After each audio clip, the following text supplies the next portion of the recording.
Here, we want you to look at this carefully. Here's my question for you. What things are you allowed to be anxious about?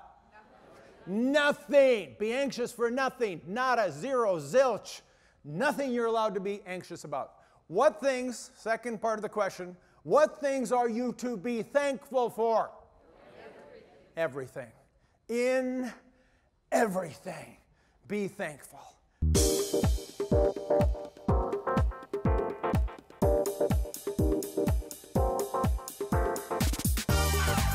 Welcome to Church of the Rock from Winnipeg.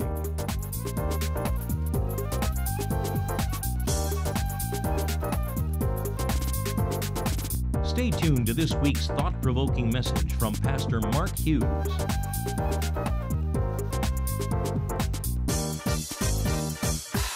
Well, first of all, happy Thanksgiving.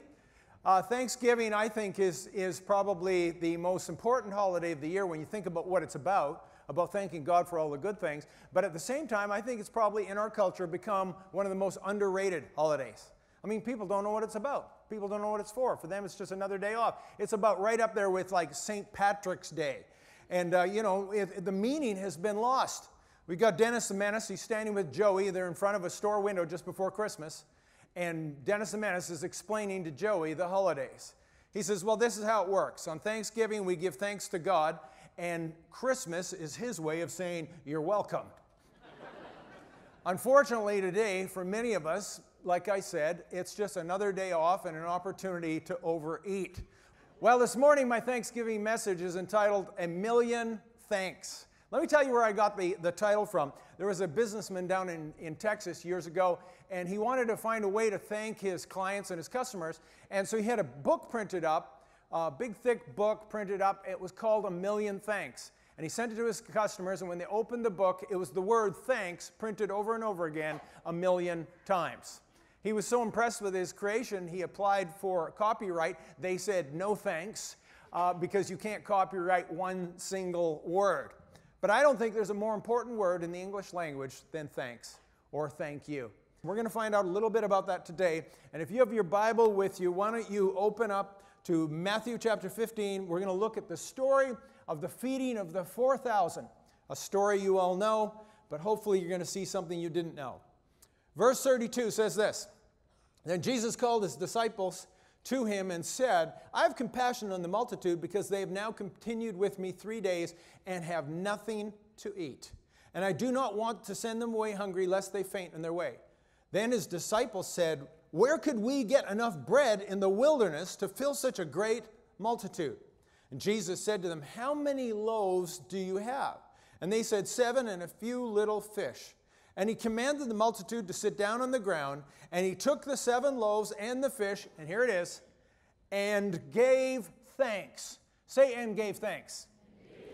And gave thanks, broke them, and gave them to his disciples, and the disciples gave them to the multitude. So they all ate and were filled, and they took up 7 large baskets full of fragments that were left.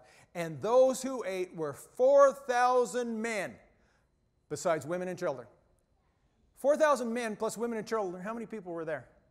10,000, 12,000, maybe 15,000 is a lot of people. You know, I think there's something in this story about Thanksgiving that we haven't totally appreciated. Here we have this situation. It's completely overwhelming. He's got 7 loaves of bread to feed 12,000 people. And he has to figure out how to do this. I want you to put yourself in that situation. What would you do in that situation? You would have looked up your 12 disciples. We got 7 loaves of bread, half a loaf of bread each. We'll eat, send them home, every man for himself.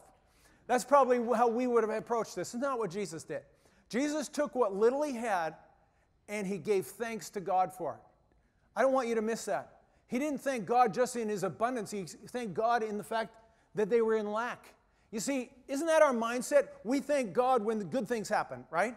You know what I'm talking about. Something good happens, you get a bonus at work, or you get a raise, or something good happens with your kids. You think, oh, I'm so thankful, and I'm so grateful for such and such of us. But as you look into Scripture, the Scripture actually gives us a different perspective. It tells us not only to thank God in good things, it actually tells us to thank God in all things. Philippians chapter 4, verse 6, it says this, Be anxious for nothing, but in everything by prayer and supplication with thanksgiving. Say, with thanksgiving. Let your requests be made known unto God. Okay, leave that up for a minute on the screen because I'm going to give them a question here. Here, we want you to look at this carefully. Here's my question for you. What things are you allowed to be anxious about? Nothing. Be anxious for nothing. Nada, zero, zilch. Nothing you're allowed to be anxious about. What things, second part of the question, what things are you to be thankful for? Everything. In everything, be thankful. In fact, you look in other places in the scripture, it says not only to be thankful in all things, but actually be thankful for all things. You know, when we see this story, Jesus looks at the multitude. There's thousands of people there. He looks at the bread. He's got 7 loaves. He takes the little bit that he has, and he gives thanks to God. He says, thank you for this bread. Thank you for this little bit that we have. Then God gives him this outstanding miracle. I'm wondering, if we don't see the miracles that we need today, the reason we don't see miracles like this of the feeding of 4,000, I'm wondering if it's because we don't have that attitude of gratitude. I'm wondering if it's because we don't and haven't learned how to give thanks for God in all things. What would happen if we began to thank God in our lack as well as in our abundance? Let me tell you a little story about this. Pastor Dwayne, one of our pastors, leads this ministry called Adopt a Block. They go over here and they work on yards and do stuff just in the neighborhood here. One Saturday morning, they were mowing lawns, and in fact, Dwayne was running the mower. And so he was running the mower, and he finished the last yard, and he went and checked the gas, and he had just a little skiff of gas in the bottom of the tank, and they had none left in the jerry can. And he thought to himself, wow, we just made it. Just then, as he's checking the gas, a lady from next door comes and says, are you mowing grass? Would you mind coming and doing my yard as well? He looked at the gas, he looked at the lady, he looked at his lack, he looked at the need, and he went, well, I'll give it a try. I don't have that much gas. So he put the cap on, he started up the mower, and he started praying. He said, God, I just thank you. I just thank you that this mower is going to make it all the way. The whole time he's praying. The whole time he's praying, he mows her entire lawn and doesn't run out of gas. He's so excited. He hasn't even turned off the lawnmower yet, and the lady from the next door comes and says, do you think you could mow mine as well? He thought, why not? I'm on a roll. And so he just kept on going, and he mowed her grass as well. And you've sometimes had this happen. And what happened, as he just went and finished the last swath and was in the last 6 inches, it conked out and was out of gas. He mowed for 25 minutes on an empty tank. God gave him this miracle. I mean, he had no gas. He had checked it. Well, he was pretty excited when he came back and he told us that story the next week. And I said, Dwayne, if you had any faith at all, you would have had 7 cans of gas left when you were finished. That's how that one works. Don't cut anybody any slack. It's like this guy, this pastor, he's riding along on his bike, and he sees this kid on the side of the road with a lawnmower for sale. And he stops. He says, why are you selling the lawnmower? He says, I want to sell the lawnmower, and I want to buy a bike. Pastor looks at his bike, looks at the lawnmower. He says, I'll tell you what, I'll trade you the bike for the lawnmower. The kid says, okay. And then the pastor says, but wait a minute, I want to make sure it runs. So he goes and he grabs the cord and he starts pulling and pulling, pulling and pulling and pulling. It won't start. And so finally he turns to the kid and he says, the thing won't start. He says, you got to cuss at it for it to start. And the pastor says, I don't think I can cuss at it. I don't think I'd even remember how. The kid says, you just keep on pulling that rope. It'll come back to you. How many have a lawnmower like that? We've all had that lawnmower, haven't we? And so what I want to do this morning is I want to look at this thing called gratitude, because gratitude is what is at the core, what is at the root of Thanksgiving. And let me tell you this, gratitude gets learned. First point, gratitude gets learned. It is not natural. It is not human nature to be grateful. It is something that we have to learn. There was a Canadian-born, very famous preacher by the name of Henry Ironside. And maybe not a familiar name to you, but to Bible scholars, they would know him. And one day he was in a restaurant. He was about to eat. It was a very crowded restaurant, and his meal had just come. And a man came by and said, do you mind if I join you? The restaurant is very crowded. And he said, sure, have a seat. So the man had a seat. And just then his meal arrived, and Mr. Ironside bowed his head and prayed and said grace. And then he looked up and was about to eat. And the man said, do you have a headache? And he said, no. He says, is there something wrong with your food? And he says, no, why do you ask? He says, well, I saw you bowing your head down. I thought maybe you had a headache or maybe there was something wrong with your food. And he said, no, I was bowing my head and giving thanks to God for my food. To which the man said, oh, you're one of those, are you? He says, you know, I never give thanks for anything. I make my money by the sweat of my brow, and so when I eat, I just dig in. Ironside didn't even look up from his meal, and he said, yeah, my dog does that too. So what we're looking at today is we're looking at the fact that gratitude is learned behavior. It gets learned. I mean, the world has changed, and we're not training our kids the way that we were trained in this issue, this important thing called gratitude. Let me illustrate it with this. Again, going back a little ways here for some of you, but you'll track with me. How many of you remember when a birthday party for your children consisted of hot dogs, chocolate cake, and a game called Pin the Tail on the Donkey? Anybody pin the tail on the donkey? I mean, what a great birthday party. I mean, you give him a hot dog, you give him a piece of cake, you put a blindfold on him, spin him until he's all dizzy and disoriented, put a sharp object in his hand, and say, go poke something. Nothing better than putting a sharp object in the hand of a 6-year-old. That whole birthday party would cost you $8. $8, no problem. Even less if you played the chair game, musical chairs, because it's free. You don't even have to buy the pin. And so, I mean, they were very cheap. Those of you, how many of you have kids now and you're doing birthday parties for kids now?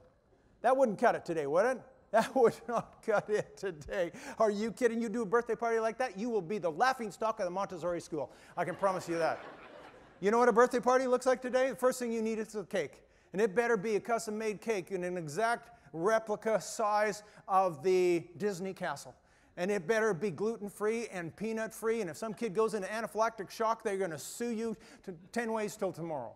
And so that's the first thing. You better bring in an animal trainer with exotic animals from the zoo to entertain the kids. And there better be a helicopter showing up and landing on your driveway to give those kids helicopter rides when you're done with that. And then, of course, the goodie bags. Oh, don't think you're giving them a bag of suckers on the way out. You give each one of those kids a present now. That's how it works. Did you know that? You give them a present. Each kid goes out the door with a Nintendo Wii. All 26 of them, because if you don't invite the whole Montessori class, again, you're in the doghouse. You've got to keep the kids in good stead. And so then you're watching them go out all sticky, running noses, they're crying, they're screaming. You can't wait for them. You're thinking about the second mortgage you're taking out on your house to pay for the party. And as the 26 kids march out the door, 2 of them say thank you. And you know which 2 they are? Oh, you knew which 2 they were going to be. You know why? Because you knew their parents. And it's all about the parents. And it's all about the parents of these kids, whether they train them to be grateful kids or not. And so you can almost tell before the party which ones are going to say thank you and which ones are not, if you know the parents. Because really that's where it comes from, because it's not human nature. It's learned behavior. Now here's the problem. Ungrateful kids grow into ungrateful adults. And we have a world full of ungrateful adults. There's a story of this bus that was on tour in Mexico, and they came across this area that had natural hot springs and cold springs right beside each other. And the women of the village were actually washing their clothes, washing in the hot, rinsing in the cold, just like all temperature going on here, and it's all natural. And one of the people on the tour bus said this. It said, boy, the women must be very grateful to Mother Nature for hot and cold running water. To which the guide said, no, senor, there is much grumbling, for she provides no soap. And you know, that's a little bit like we are. We look at what we don't have rather than what we do have. But let me tell you something. I made fun of Mexico there, but let me tell you something about Mexico. Actually, the people there who have substantially less than you and I will ever have are actually far more grateful than we are. It's interesting how much more satisfied, how much more content. They have so little. If we had what they had in our world, we would be the most bitter people on the planet. And yet, you meet these people, and whatever little bit they have, there's a sense of gratitude and thankfulness for it. Let me tell you a story that sort of illustrates this. One time when we were in Mexico, we were in the city of Matamoros, and we were going to the city of Monte. And Monte, we were going to hold some meetings there, and we had a goal to win everybody in Monte to Christ. So we were calling the campaign the Full Monte. And so, I couldn't resist. We were calling it that. Was our little code name the Full Monte. And so anyway, when we were going to go, the pastor, one of the pastors, there was Anna and Timoteo. How many of you know Anna and Timoteo? Any of you been to Matamoros know that this couple? They're the pastors of the church there, one of the churches that we work with.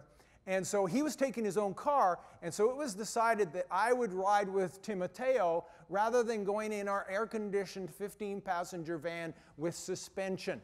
And so I thought, well, that'd be cool. I'll get to know Timoteo a little bit. And so I got into his car, and I mean, his car is hilarious. It's, I don't know, about a 1974 Crown Victoria or something like this. And it's a true Mexican lowrider because the back end was just like this, dragging along because it had no shocks and no springs. It's just dragging like this. Eh? So we get into this old car. I mean, it was just beat to tar. And we get in this car and we start heading towards Monte. It's 35 degrees out, and he's got 460 air conditioning. You know what 460 air conditioning is? 4 windows down at 60 miles an hour. And so we got the wind blowing through there, and we're driving along. So we're driving along, and he's so pleased with his car. He's just so pleased because he's a pastor, and he actually owns a car, which is really unusual. And it got given to him. But anyway, we're driving along, and he's driving. He's got a big smile. His nostrils were flaring. He was so pleased with this vehicle. And so we're going along in this thing. And so after about a half an hour drive, he pulls over. And he gets out of the car, and I get out of the car, and I'm trying to figure out why we're stopping. I said, why are we stopping?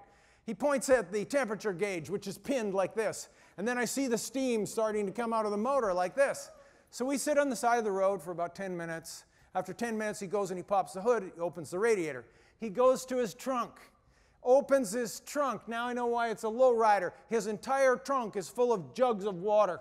He grabs 2 jugs of water, goes to the front. See, he was waiting for the rad to cool down. Goes to the front, fills the rad with water, puts the cap in. We get back in, 460 air conditioning back on, and away we go. We do another half hour like that. 4 hours later, and like 30 gallons of water, we arrive at our destination. Now he needs gas when we get there. He just got there on fumes. So now he needs gas. So I said to him, Timoteo, let me pay for the gas, to which he was grateful. So he says, that would be great, but I'm wondering if I need oil as well. I said, well, go ahead, put the oil in. I watched him as he did this. He popped the hood, took a quart of oil, poured it in. Took a second quart of oil, poured it in. Took a third quart of oil, poured it in. Checked the dipstick and went, it's good. It only holds 4 quarts, 4 liters. He put 3 in it. We burned 3 quarts of oil and like 1 million gallons of water to drive like 100 kilometers or whatever it was we drove. And the reality is he was so pleased and so grateful for his car. And you know, when I look at my vehicles, now, and I know people make fun of my vehicles actually. I mean, I've been pastoring for 25 years. I've only owned 2 vehicles in that time. The first vehicle, I put 500,000 kilometers on it. That's $500,000, in case anyone's counting. $500,000, and I thought, you know, it's time to upgrade. So I've got a new vehicle. It's now 11 years old. It has 250,000 kilometers on it. It's barely broke in as far as I can tell. Now understand, this is a choice. It's not a poverty thing. It's just a choice. I like to run them till they don't owe me anything. And so I run them forever. And people make fun of my vehicles because, you know, I just run them into the ground. But the reality is this, the vehicles that I have and I'm running are so much better. Like, I actually have air conditioning that works. I can go in the summer with my windows up and turn it on. Isn't that amazing? Any of you have that? I got this button called cruise control. He had that too, but it was a brick on the gas pedal. Made me nervous, frankly. I mean, we look at what we have, people. We have so much. We have so much. We have 1 million things every day that we should be grateful for and thankful for. There's a story of this Mexican farm worker. He's up in Texas working, and the rancher comes up to him one day and says, you know, my ranch is so big that if I get in my truck in the morning, I can drive all day and I won't reach the other side of the ranch until sundown. The Mexican looked at him and said, "Sí, señor, I had a truck like that once too." So the first thing is this. The first thing is that gratitude gets learned. The second thing is this: gratitude gets results. Gratitude's a fascinating thing because gratitude actually will produce something in other people. You will actually get results when you begin, like Jesus did with the multiplying of the bread, but you would be amazed at how it affects other people that are around you when you become grateful. It's called the law of social reciprocity. And I've spoken to you about this before. The law of social reciprocity is simple. You scratch my back, I'll scratch yours. Quid pro quo, Latin for something for something. And we live in this world where we think that that means that it's always going to be money. That we think people are motivated by money primarily. Now let me ask you this question. Most of you probably get paid at your job, I'm assuming that. How many of you, if you found out they were no longer going to pay you, how many of you would still go to work on Tuesday? How many of you would? I'm looking for the staff, actually, is what what's going on here. And it was really a test. I don't actually care about the rest of you. I was just curious as where the staff were going on this, because I challenged them with this question. I said, why are you doing this? Are you doing this for money? Are you doing it by the call of God? Would you come here to work if you weren't being paid? They all put up their hands. They're sucking up to me, aren't they? You know what? It works. It works. Keep it up. But you know, here's the thing. We think that money is the biggest motivator. It's not. There are far greater motivators in life, and one of them is gratitude. When people feel appreciated, that's why what we try to do in this church with our staff and with our leaders is we try to develop a culture of commendation, where people, when they do something, they get thanked and they get appreciated for it. I make it a habit that if somebody does something, I don't just take it for granted that because they are getting paid, that's their job. What I like to do is make sure that they get proper thanks for it. It's one of the most important things that we can do. And when we do it, people want to do it, they want to serve, and they want to give their life for it because they know they're appreciated. Why? Because we actually tell them they're appreciated. If you're a business owner, let me give you some advice. If you want good employees that stay for a long time and are loyal to your business, the best thing you can do is to begin out of your mouth to verbally express appreciation for what they do. That'll be a far greater motivation than money, because guess what? You can make money anywhere. But gratitude is a whole different thing, because gratitude gets results. And I don't want you to take this the wrong way, people, but let me let you in on a little secret in life. If you are grateful, you can get people to do almost anything for you.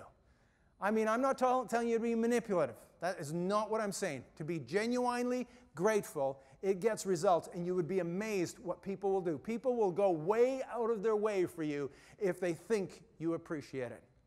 Let me tell you a little story about Kathy and I. We were in Newfoundland a few years back. Our son was playing soccer. He was at the Nationals. It was in Newfoundland, and so we went.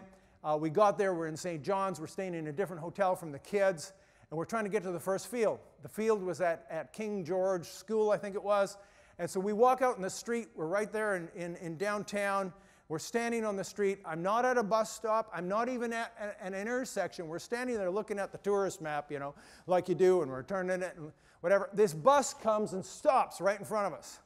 The doors open, the bus driver leans out and says, "How's it getting on by?" To which we went, huh? He's talking Newfie. There's a language there. And so we're going, huh? I said, well, we're trying to get to King George Field is where we're trying to get for this soccer game. He goes, "Lord, thunder and Jesus, you're far away from that." And I went, oh. He said, "Get on, I'll get you close." And so we get on this guy's bus. We were not at a bus stop. We were just standing on the street, and the bus driver stopped and picked us up. He says, "I'll get you close." So we're sitting on the bus, and I'm sitting right behind the bus driver, Kathy and I, and we're showing him the map, and I'm talking to him, and he's driving and talking and not looking at the road, and we're going along, and I'm just so grateful that this guy's going to get me there or get us close, because we were going to be late for the game. And so we're driving along, and so Kathy and I are just sort of profusely thanking him. "We really appreciate you picking us up. We didn't know what we were going to do. We couldn't get a cab. We're just so thankful." Finally, he says, "Oh, maybe I'll take you all the way there. I don't think the other passengers will mind." He goes off his route. I know you don't believe this. He goes off his bus route. I'm all like uncomfortable now because now we're going off the route. And so I turned to the passenger behind and I said, do you mind? Oh, no, not a problem. And so he takes this busload of people off the route and drops us at the field. Anyway, it was just such an amazing, amazing thing. And I thought to myself, I mean, they're lovely people. You need to understand that about Newfoundlanders is they are the most hospitable and lovely and generous people you will ever meet. I mean, actually, when you're there, you don't feel like you're in Canada, and you're surprised they take Canadian dollars, and you feel like kind of giddy about it. But they're amazing people. But I don't want you to miss the whole point about the power of gratitude and appreciation. Gratitude gets results. Gratitude gets learned. Second, gratitude gets results. And the final thing is this, is that gratitude gets to the heart. It is interesting how gratitude works. Gratitude does something not only in us, but in the person that we're showing the gratitude. It works both ways. Let me close with one final story here today. And it's a story about Mother Teresa. Many people don't know that when Mother Teresa first went to Calcutta, India, she did not go as this champion of the poor. She actually went as a Catholic nun as part of a school teacher. She was a school teacher in St. Mary's School in Calcutta, actually of British kids that were there, not even Indian kids. And for probably some 14, 17 years, she ignored the plight of the poor that were all around her, dying, poor, sick. She ignored them. But one day, it got her attention. She was walking down the street one evening, and she heard the moanings that were unmistakably a dying woman. And she looked in the ditch, and there was this woman, a beggar woman, emaciated, skin and bones, dying, full of wounds, the wounds with maggots in them, just terrible situation. She thought, I have no choice. I have to help this woman. So she went. Now, Mother Teresa was like this big to begin with. And she went and was able to lift this woman up, pick this emaciated, skin and bone woman up, and she carried her to the nearest hospital. The hospital wouldn't take her.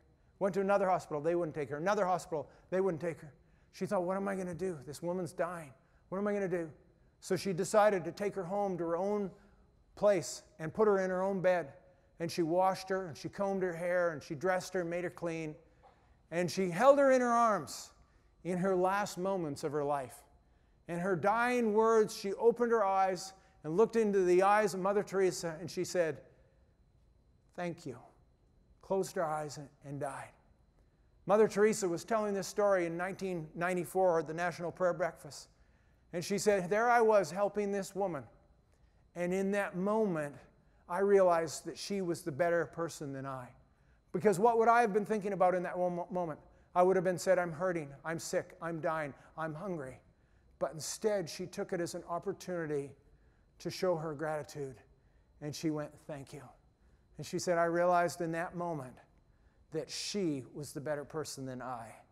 I'm thinking, boy, if Mother Teresa's a bad person, we're all kind of in trouble here. You know that? And that was the defining moment. That was the watershed moment for Mother Teresa. And that's when she became the champion of the poor. And she said this, as long as there is a God in heaven, no person should ever die alone. And it was all because that moment of poignant gratitude from a dying woman that changed her heart. So here we are on Thanksgiving, another Thanksgiving. And we can go and eat the bird and have the friends and have the fellowship. But if we forget to be thankful for all the great and the wondrous things that God has done, then we have missed the entire point. See, gratitude is not learned, not inherent, it's learned. Gratitude gets learned. Gratitude gets result. Gratitude gets to the heart. Be anxious for nothing, but in everything, by prayer and supplication, with thanksgiving, make your requests known unto God. God bless you. Happy Thanksgiving. Let's stand together.